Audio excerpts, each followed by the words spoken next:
wabarakatuh. Kenapa kurang semangat? Mengantuk? Kurang cemilannya? Iya.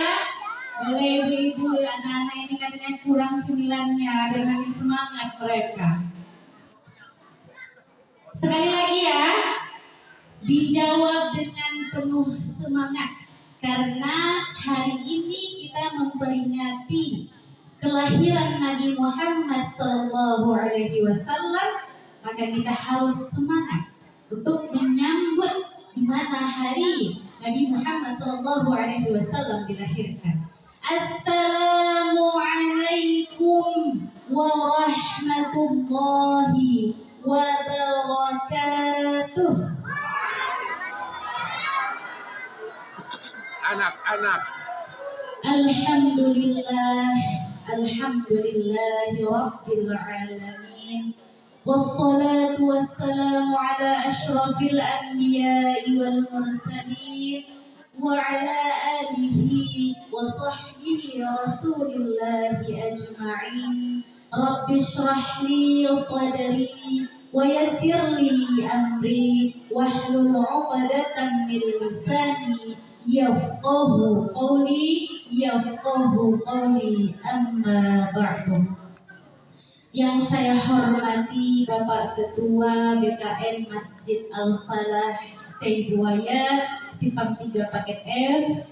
Yang saya hormati Bapak RT RW Seibuaya Simpang 3 Paket F.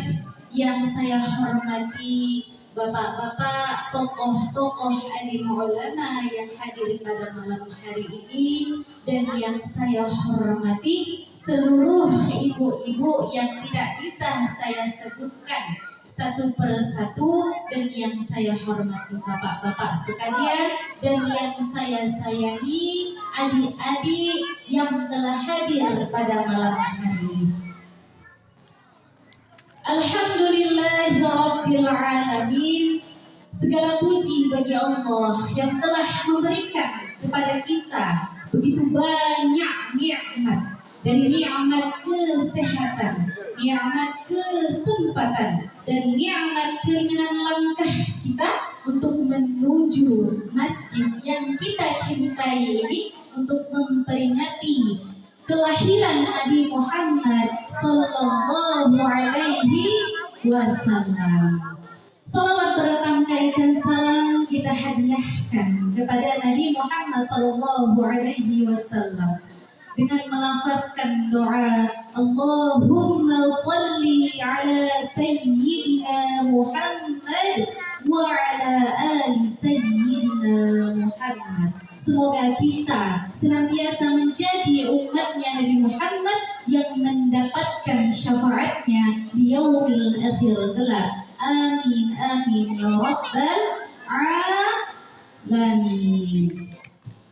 Baiklah hadirin yang dirahmati Allah, pada kesempatan yang berbahagia ini, izinkanlah saya ingin menceritakan sedikit tentang kehidupan Nabi Muhammad Sallallahu Alaihi Wasallam dari beliau lahir dan insyaallah sampai wafatnya Nabi Muhammad Sallallahu Alaihi Wasallam.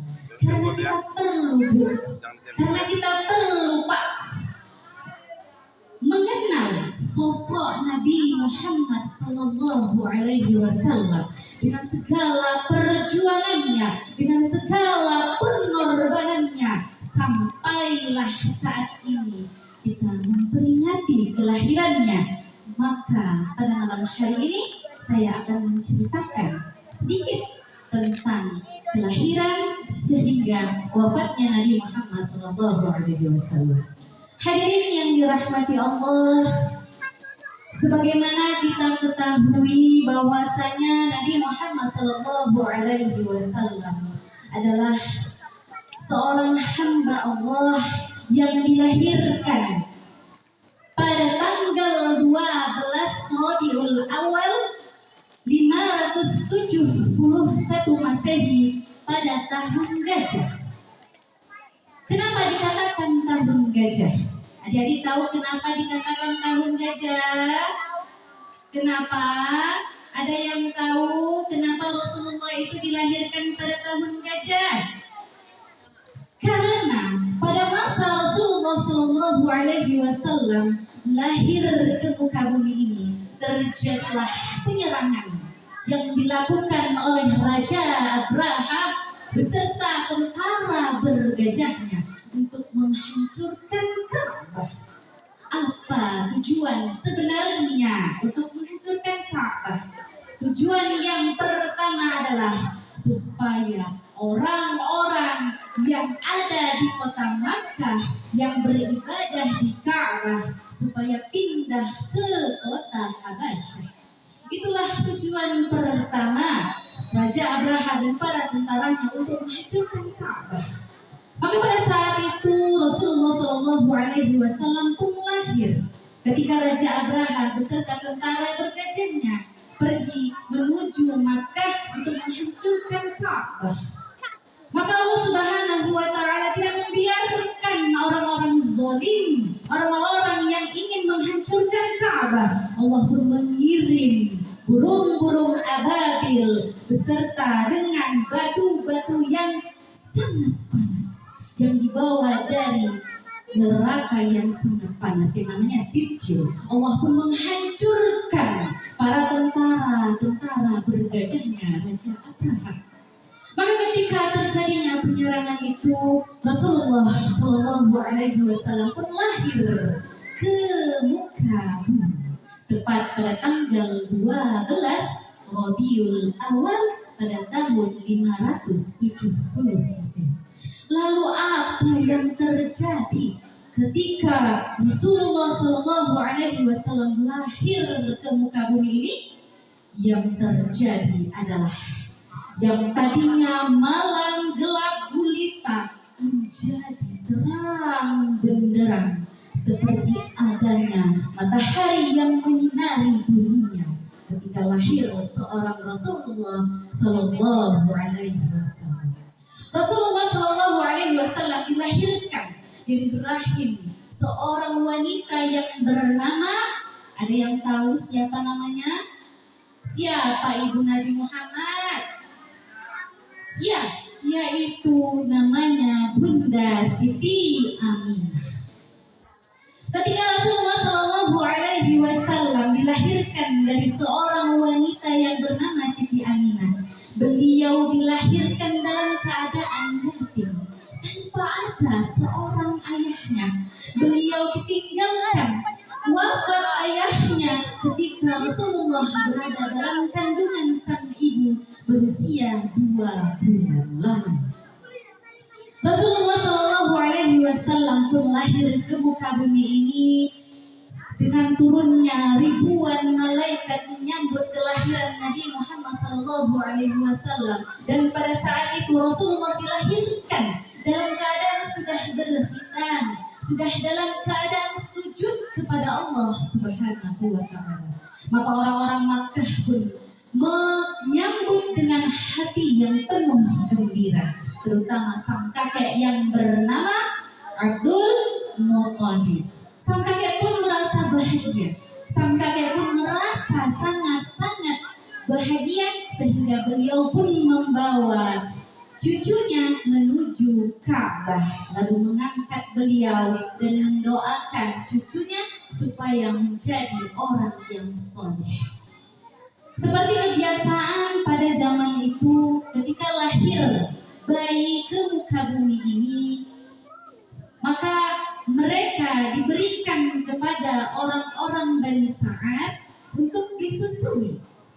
Maka sebagaimana yang kita ketahui, orang-orang Bani Sa'ad pun datang ke kota Mekah untuk mencari pekerjaan, yaitu menyusui anak-anak yang baru lahir. Pada suatu ketika adalah seorang wanita yang bernama Halimatus Sa'diyah. Tahu kan siapa ibu susu Nabi Muhammad?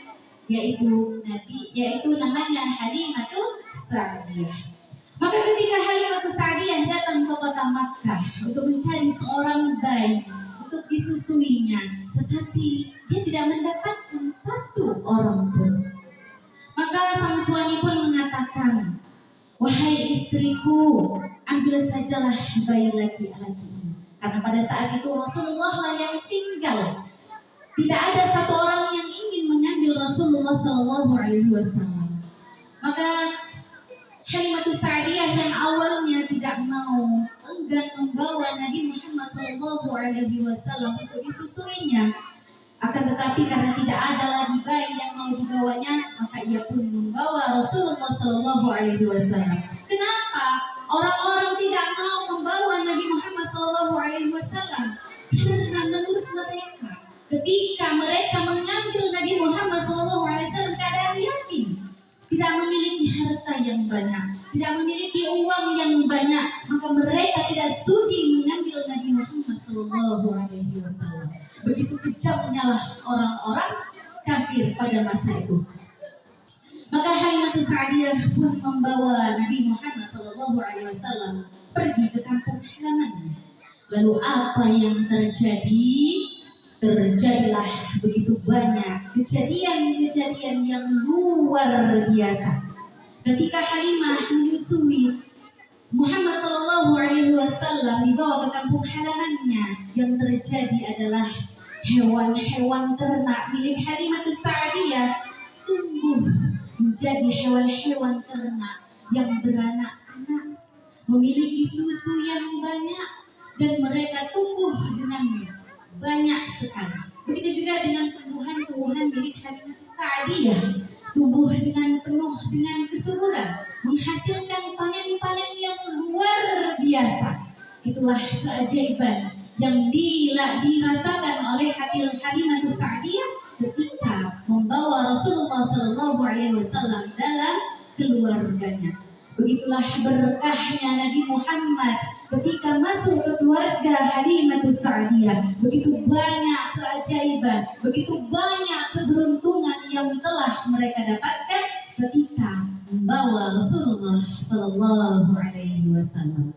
Maka sampailah di suatu ketika Rasulullah Sallallahu Alaihi Wasallam telah tumbuh menjadi anak-anak balita. Maka mereka pun bermain-main bersama anak Halimatus Sa'diyah. Ketika di perjalanan, di pertengahan mereka bermain, datanglah dua orang laki-laki yang menjelma, itu adalah seorang malaikat, menghampiri Nabi Muhammad Sallallahu Alaihi Wasallam, dan ia dibawa ke dalam suatu tempat. Apa yang dilakukan dua orang laki-laki ini? Yaitu mereka membelah dadanya Nabi Muhammad Sallallahu Alaihi Wasallam dan mengambil jantungnya, lalu dibersihkan dari segala hal yang tidak baik, dari segala penyakit-penyakit hati. Maka Rasulullah Sallallahu Alaihi Wasallam pada saat itu merasa ketakutan, dan Halimatus Sa'diyah pun merasa terkejut, sehingga ia pun mengadukan kejadian tersebut kepada sang ibunda yang bernama Halimatus Sa'diyah. Maka Halimatus Sa'diyah pun merasa takut, merasa terkejut dengan kejadian itu. Lalu dia membuka baju Nabi Muhammad SAW untuk memastikan apakah benar Nabi dadanya dibelah dadanya oleh seorang. Maka Halimatus Sa'diyah pun melihatnya, ternyata benar adanya bekas belahan dada di dada Nabi Muhammad Sallallahu Alaihi Wasallam.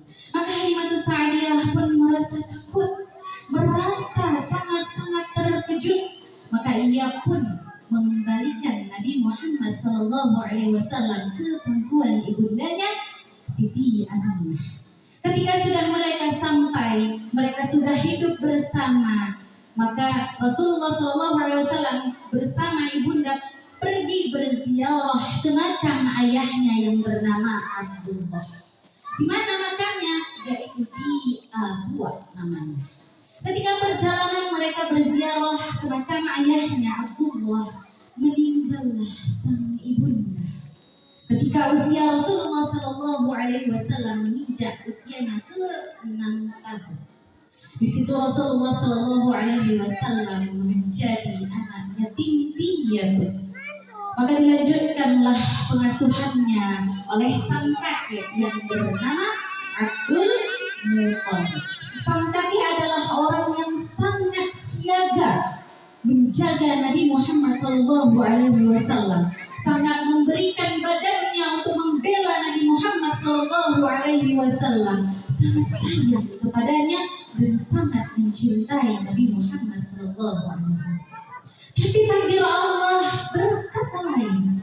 Rasulullah dijaga oleh kakeknya hanya usianya sampai ke 8 tahun. Maka wafatlah sang kakek ketika usia Nabi Muhammad SAW ke 8 tahun.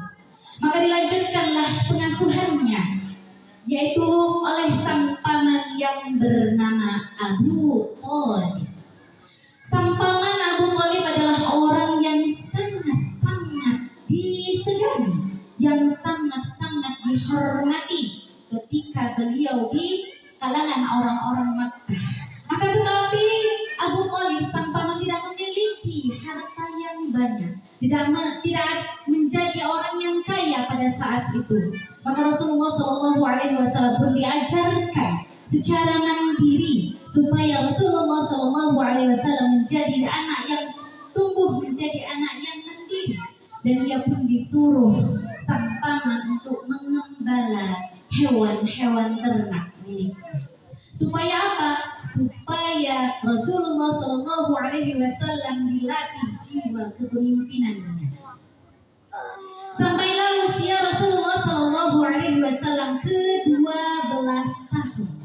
Sang paman yang bernama Abu Thalib ini pergi ke negeri Syam untuk melakukan perdagangan. Maka Rasulullah SAW hendak meninggalkan Nabi Muhammad SAW, akan tetapi Nabi Muhammad mengatakan, "Wahai pamanku, izinkanlah aku ikut denganmu, karena aku tidak bisa jauh dari engkau, wahai pamanku." Kata Rasulullah SAW dengan merayu pamannya. Maka mereka pun pergi berdua ke kota negeri Syam namanya. Akan tetapi belum sampai ke negeri Syam adalah seorang yang bernama Buhairah, seorang pendeta yang mengamati dari kejauhan bahwasanya Rasulullah SAW dengan pamannya ini dari tadi berjalan itu ternyata dinaungi oleh awan-awan di sekitarnya, sampai mereka tidak pernah merasakan panas sama sekali. Dan ketika mereka melewati pohon-pohon pun, pohon-pohon itu seolah-olah sujud ketika dilewati oleh Rasulullah SAW. Dan dilihatnya juga ada tanda-tanda di bagian tubuh Rasulullah SAW, ada tanda-tanda kenabian, nabi terakhir yang akan diemban oleh Nabi Muhammad SAW. Maka Buhairah sang pendeta pun menghampiri Nabi Muhammad dan pamannya dan mengatakan, "Wahai Abu Thalib, hendaknya kamu jangan melanjutkan perjalanan kamu ke negeri Syam, karena kamu akan mendapatkan bahaya yang sangat besar. Karena anak kecil ini adalah orang yang akan menjadi nabi terakhir." Begitulah kata Buhairah kepada Abu Thalib. Maka mereka pun kembalilah ke kota Makkah. Sekembalinya mereka di kota Makkah, mereka menjalankan, Rasulullah SAW menjalankan kehidupannya menjadi seorang pedagang, menjadi seorang yang selalu memberikan pelayanan yang baik kepada mitra-mitranya atau pelanggan-pelanggannya, sehingga ia dijuluki dengan gelar Al-Amin, yaitu sangat terpercaya dari perkataannya, terpercaya dari perbuatannya, terpercaya dari akhlaknya. Maka Rasulullah SAW dapat gelar Al-Amin. Ketika Rasulullah SAW sudah berusia ke-25 tahun dan mendapatkan gelar Al-Amin, Al-Amin pun terdengar di telinga seorang wanita bangsawan, wanita yang kaya raya, menjadi pedagang yang sukses, yaitu yang bernama Bunda Khadijah binti Khuwailid radhiyallahu anha. Maka ketika itu Rasulullah Shallallahu Alaihi Wasallam pun memiliki hubungan jual beli dengan Bunda Khadijah. Sampailah di suatu ketika Bunda Khadijah meminta tolong kepada Nabi Muhammad Shallallahu Alaihi Wasallam untuk melakukan perdagangan dengan hamba sahayanya yang bernama Maisarah untuk pergi ke negeri Syam untuk melakukan perdagangan. Maka Rasulullah Shallallahu Alaihi Wasallam pun pergi dengan hamba sahaya yang bernama Maisarah tadi. Di pertengahan perjalanan Rasulullah memperlakukan hamba sahaya yang tadinya hamba sahaya tidak ada harganya, tidak ada yang bisa memperlakukannya semulia itu. Tapi Rasulullah Shallallahu Alaihi Wasallam memberikan perhatian yang luar biasa. Ketika Rasulullah makan, maka hamba sahaya pun makan. Ketika Rasulullah Shallallahu Alaihi Wasallam istirahat, maka hamba sahaya Maisarah tadi pun istirahat. Tidak ada perbedaan di antara mereka ketika mereka pergi bersama. Maka Maisarah pun merasa tersentuh, merasa senang, merasa gembira dengan perlakuan Nabi Muhammad SAW, dengan akhlaknya yang terpuji, yang membuat kesetaraan tidak ada bedanya di antara mereka. Maka mereka pun berdagang ke negeri Syam dan mendapatkan untung yang besar. Karena ketika sampai di negeri Syam pun mereka sangat disambut bahagia, disambut kesenangan oleh orang-orang di negeri Syam. Maka sampailah mereka pulang ke kota Makkah. Maka Maisarah, seorang hamba sahaya tadi pun menceritakan semua yang dilihatnya, yang didengarnya, yang dirasakannya, semua diceritakannya kepada majikannya, yaitu Bunda Khadijah binti Khuwailid. Maka Bunda Khadijah pun mendengar akhlaknya Rasulullah Shallallahu Alaihi Wasallam yang sangat mulia. Maka Khadijah pun merasa jatuh cinta kepada Nabi Muhammad Sallallahu Alaihi Wasallam. Beliau tidak cinta karena hartanya, Bu. Beliau tidak cinta karena ketampanannya, Bu. Beliau tidak cinta karena dia seorang bangsawan, Bu. Tapi Khadijah binti Khuwailid mencintai Nabi Muhammad Sallallahu Alaihi Wasallam karena akhlaknya yang terpuji. Maka Bunda Khadijah pun menyampaikan hajatnya kepada sahabatnya yang bernama Nafisah, supaya dia menyampaikan hajatnya. Khadijah ingin menikah dengan Nabi Muhammad Sallallahu Alaihi Wasallam. Maka Nafisah pun menyampaikan hajatnya Khadijah ke keluarganya Nabi Muhammad Sallallahu Alaihi Wasallam. Maka keluarga Nabi Muhammad Sallallahu Alaihi Wasallam pun menyambut dengan gembira, dengan hati yang senang, dan mereka pun melamar Bunda Khadijah dengan membawa 20 ekor unta. Begitulah Rasulullah Shallallahu Alaihi Wasallam sangat-sangat menghargai wanita yang ingin dinikahinya. Sampailah Rasulullah Shallallahu Alaihi Wasallam menikah dengan Bunda Khadijah dan dikaruniai oleh 7 orang anak, yaitu 3 laki-laki, 4 perempuan. Di pernikahan mereka dikaruniai 7 orang anak, pernikahan yang luar biasa, penuh dengan suka, penuh dengan duka, penuh dengan tawa, penuh dengan kesedihan dan air mata. Maka sampailah Rasulullah Shallallahu Alaihi Wasallam di usianya yang ke-40 tahun. Rasulullah selalu berjalan, selalu pergi ke Jabal Nur. Ada di situ namanya Gua Hirah.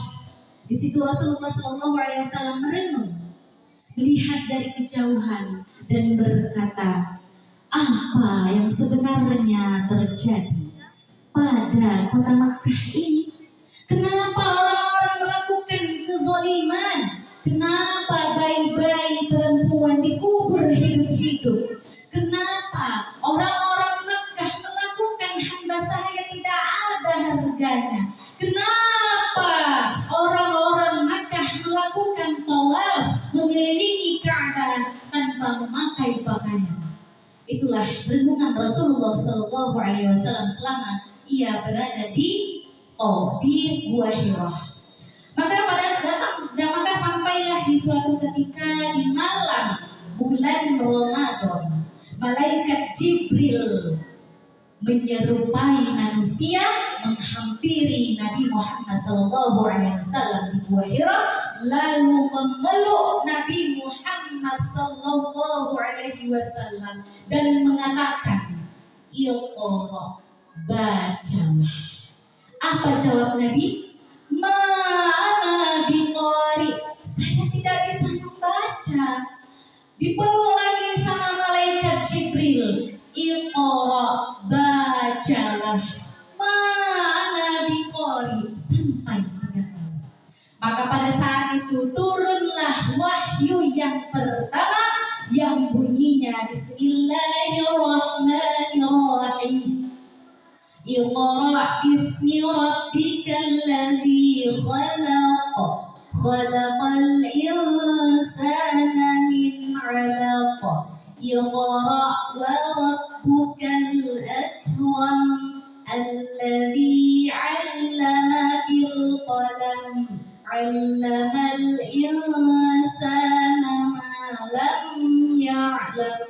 Ayat 1 sampai 5 surah Al-Alaq meresmikan Muhammad bin Abdullah menjadi Rasulullah sallallahu alaihi wasallam.